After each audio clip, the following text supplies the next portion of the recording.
Now that you have your storage container selected, you can create a spreadsheet in either Microsoft Excel or Google Sheets. This is where you'll keep track of all the cards in your collection. I'd recommend adding the following columns to your spreadsheet at minimum, but feel free to change it to suit your needs. Player name, variant, or parallel name, for example, base, gold prism, etc.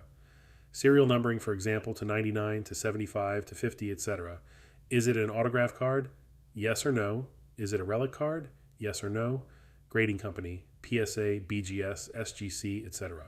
Grade, card number, and checklist. Set name, location. This is the column we will use to track the location of each card. Once you have a spreadsheet set up, you are ready to start logging and storing your cards.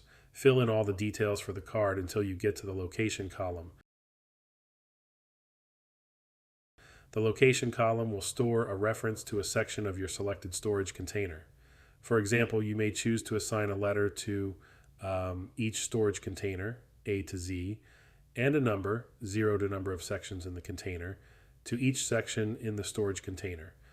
Following this system, your first box would be assigned the letter A, and your first card's location will be A1, with the card being stored in the first section of the box.